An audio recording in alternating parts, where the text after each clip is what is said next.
semua, perkenalkan nama saya Michelle Wenggu dari 10 IS. Kali ini saya akan bercerita tentang cerita rakyat yang berjudul Bawang Merah dan Bawang Putih. Asal cerita rakyat ini dari Riau. Tokohnya adalah bawang putih yang baik hati, bawang merah yang sombong, ibu bawang merah yang tidak baik hati dan sombong, ayah bawang putih yang baik hati, dan seorang nenek yang sangat baik hati. Tempat terjadinya cerita rakyat ini adalah di rumah, gunung, gubuk, dan juga sungai. Pesan moral yang saya dapatkan adalah janganlah kita menjadi orang yang serakah. Dan juga perspektif Kristen yang saya dapatkan adalah keserakahan akan menghancurkan kita, dan seringkali keserakahan membuka pintu untuk dosa-dosa lain, dan kita menemukan diri kita begitu jauh dari Allah dan dari berkatnya untuk kehidupan kita. Kita harus berhati-hati dengan melindungi hati dan pikiran kita terhadap keserakahan dan berlatih kepuasan. Tidak hanya untuk hidup menjadi puas dan bersyukur atas apa yang Tuhan telah berikan kepada kita, tetapi juga dalam bermurah hati.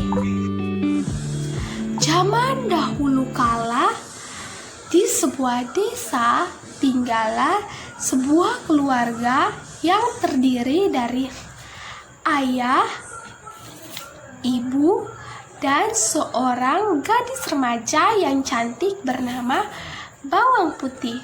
Mereka adalah keluarga yang bahagia.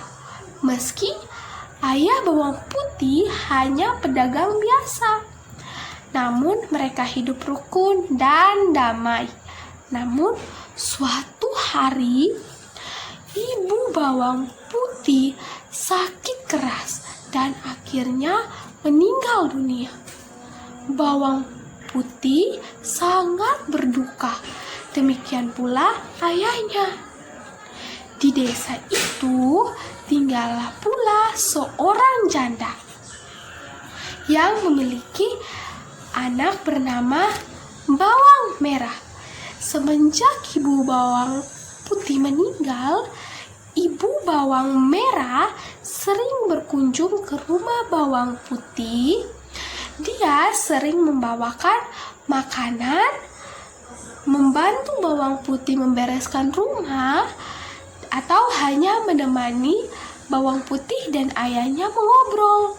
Akhirnya, ayah Bawang Putih berpikir untuk lebih baik kalau ia menikahi ibu Bawang Merah supaya Bawang Putih tidak kesepian lagi.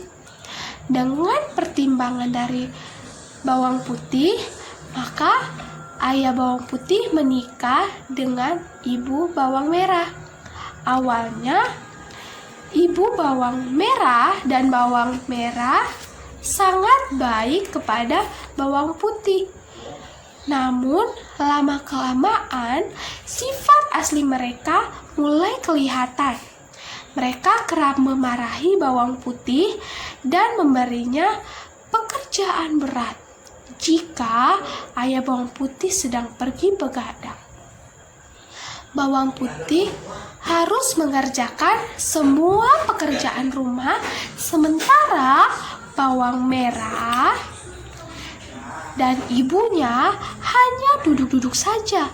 Tentu saja ayah Bawang Putih tidak tahu, karena Bawang Putih tidak pernah menceritakannya. Suatu hari, ayah Bawang Putih jatuh sakit dan kemudian meninggal dunia. Sejak itu, Bawang Merah dan ibunya semakin berkuasa dan semena-mena terhadap Bawang Putih. Bawang Putih hampir tidak pernah beristirahat. Dia sudah harus bangun sebelum subuh untuk mempersiapkan air mandi dan sarapan bagi Bawang Merah dan ibunya. Kemudian dia harus memberi makan ternak, menyirami kebun dan mencuci baju ke sungai. Lalu dia harus menyetrika pakaian, membereskan rumah, dan masih banyak pekerjaan lainnya. Namun, bawang putih selalu melakukan pekerjaannya dengan gembira karena dia berharap suatu saat ibu tirinya akan mencintainya seperti anak kandungnya sendiri. Pagi itu seperti biasa, bawang putih membawa bakul yang berisi pakaian yang akan dicuci di sungai. Dengan bernyanyi kecil, dia menyusuri jalan setapak di pinggir hutan kecil yang biasa dilaluinya. Hari itu cuaca sangat cerah. Bawang putih segera mencuci semua pakaian kotor yang dibawanya. Saking terlalu asyiknya, bawang putih tidak menyadari bahwa salah satu baju telah hanyut terbawa arus.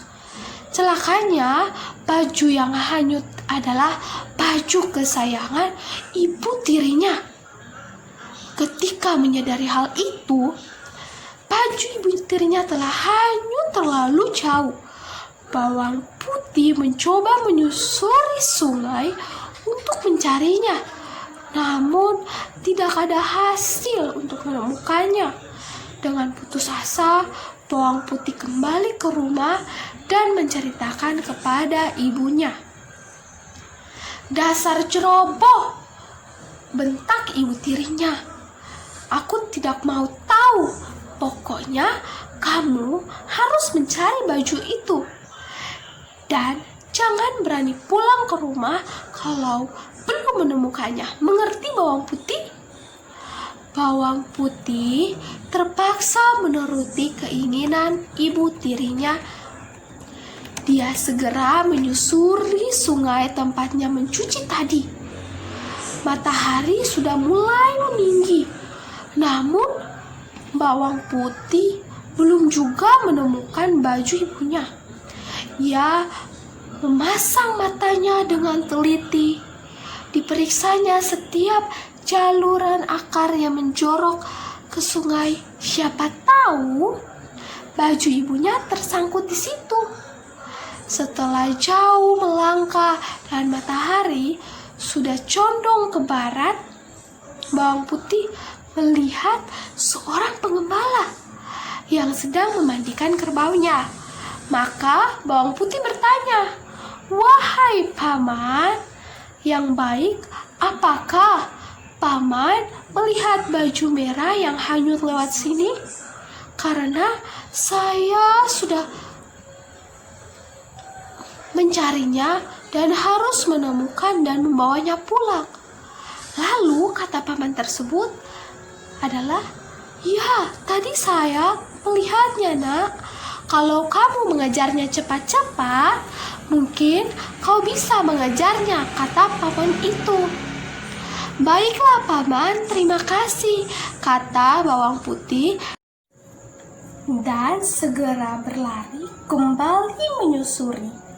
Hari sudah mulai gelap. Bawang putih sudah kembali putus asa. Sebentar lagi malam akan tiba. Dari kejauhan tampaklah cahaya lampu yang berasal dari sebuah gubuk di tepi sungai. Bawang putih segera menghampiri rumah itu dan mengetuknya. "Permisi," kata bawang putih. Seorang perempuan tua membuka pintu. "Siapa kamu, Nak?" tanya nenek itu. "Saya bawang putih, Nek. Tadi saya sedang mencari baju ibu saya yang hanyut dan sekarang kemalaman. Bolehkah saya tinggal di sini malam ini?" tanya bawang putih. "Boleh, Nak. Apakah baju yang kau cari berwarna merah?" tanya nenek. "Ya, Nek. Apa nenek menemukannya?" tanya bawang putih. "Ya, tadi baju itu tersangkut di depan rumahku. Sayang, padahal aku menyukai menyukai baju itu, kata nenek. Baiklah, aku akan mengembalikannya.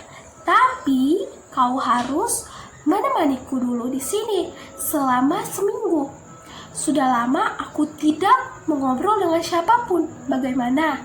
Pinta nenek. Bawang putih berpikir sejenak. Nenek itu kelihatan kesepian. Bawang putih pun merasa iba. Baiklah, Nek, saya akan menemani nenek selama seminggu. Asal nenek tidak bosan saja denganku, kata bawang putih dengan tersenyum.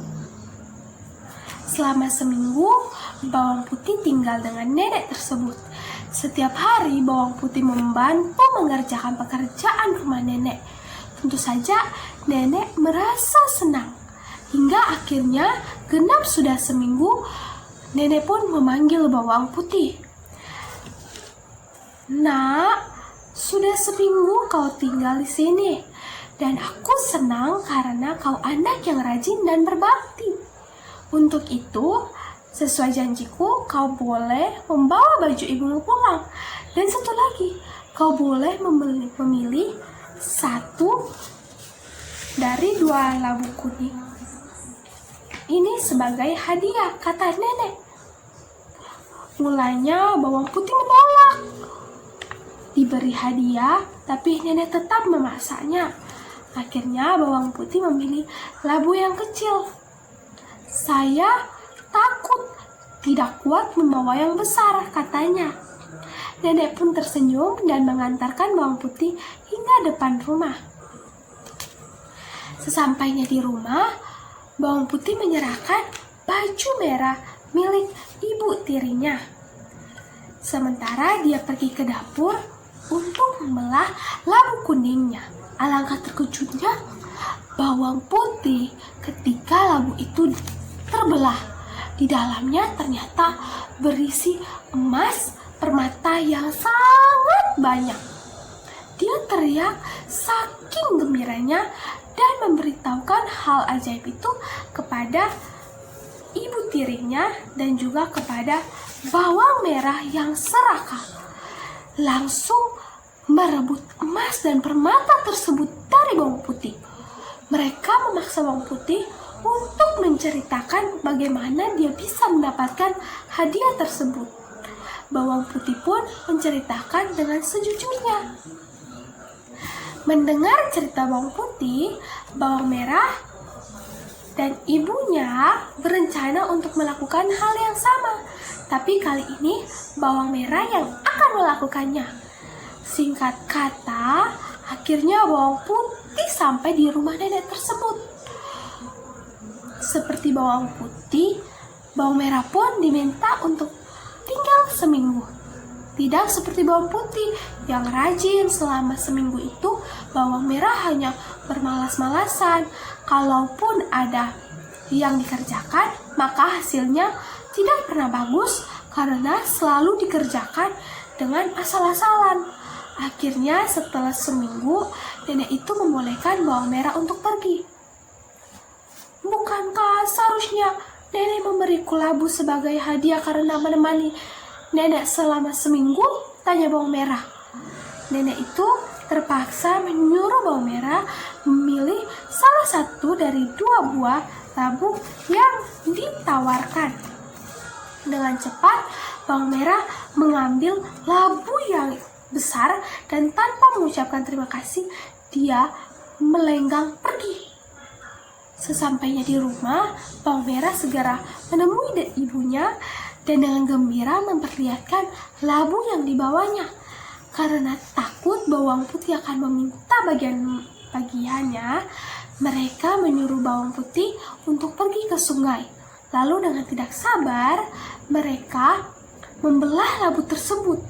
Tapi ternyata bukan emas permata yang mereka dapatkan dari labu tersebut, melainkan binatang-binatang berbisa seperti ular, kalajengking, dan lain-lain. Binatang-binatang itu langsung menyerang bawang merah dan ibunya hingga tewas. Itulah balasan bagi orang yang serakah. Sekian dari cerita rakyat saya. Semoga teman-teman yang menontonnya dapat menikmati ceritanya. Mohon maaf apabila ada salah kata atau ucapan. Terima kasih, sampai ketemu lagi. Bye-bye.